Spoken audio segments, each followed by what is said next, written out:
Russia and Ukraine start the week by trading attacks using drones, the latest developments from the ongoing war.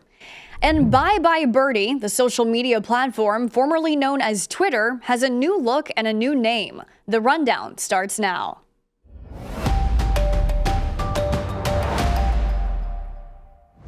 This is Straight Arrow News, bringing you unbiased, straight facts. Today is Monday, July 24th. Thanks for joining us. I'm Kara Rucker.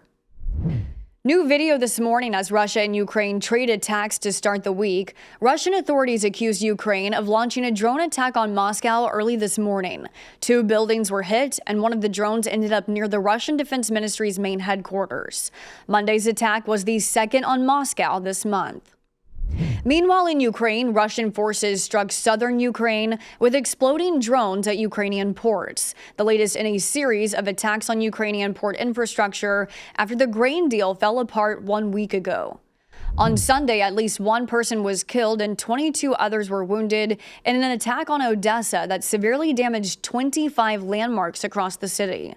Russia has described the recent strikes as retribution for last week's Ukrainian strike on a bridge linking Russia with Crimea. As the war continues to escalate, our investigative reporter Ryan Robertson has a new 2-part series playing out the what-if scenario of Russia deploying nuclear weapons and the likelihood of that happening. You can find the first of our 2-part series now at san.com. Conversations have started between the United States and North Korea over the American soldier who crossed into the North last week. That's according to General Andrew Harrison, the deputy commander of the UN command.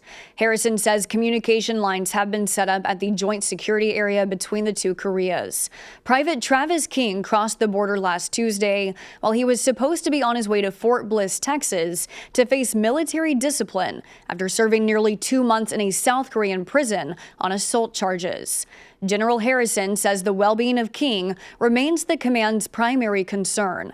And while he remains optimistic, there is no way to know how the conversations with North Korea will proceed. Israel's Prime Minister Benjamin Netanyahu now has a pacemaker after going to the hospital unexpectedly over the weekend. Netanyahu says he is feeling excellent, is expected to be discharged today, just in time for Israel's lawmakers to vote on a controversial bill that limits Supreme Court powers to overrule some government decisions.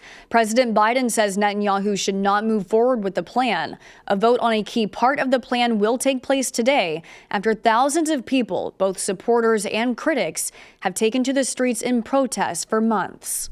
The Department of Justice has told Texas to remove a Bowie border wall by 2 p.m. Eastern today, or else they'll slap the state with a lawsuit. Texas Governor Greg Abbott responded, saying, "We'll see you in court, Mr. President."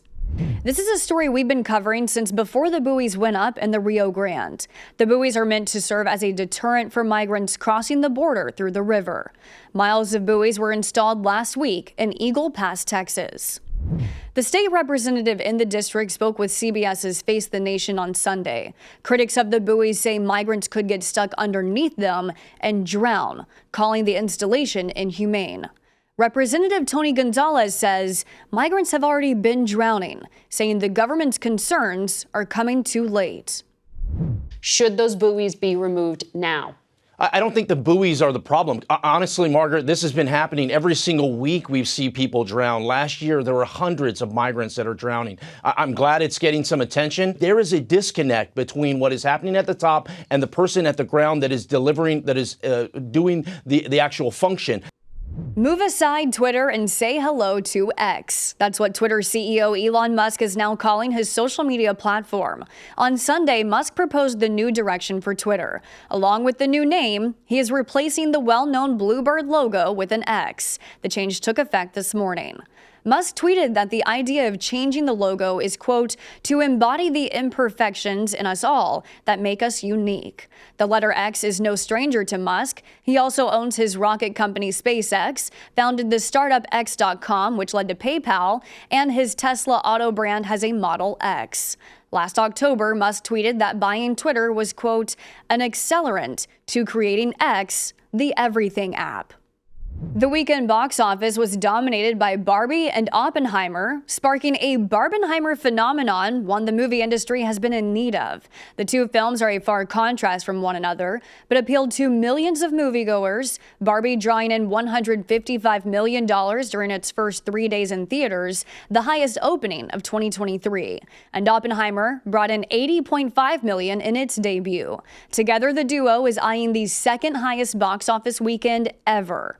It was a weekend revival for an industry in need of one. Ticket sales have been down 20% compared to 2019 pre-pandemic. Those are your top stories this morning. Thank you for choosing SAN as your trusted source. Be sure to check out more of our work at straightarrownews.com. And you can also find the latest rundown episodes available as a podcast on all major podcast platforms. Unbiased, straight facts, that's SAN. We'll see you back here tomorrow. Until then, I'm Kara Rucker. Have a great day.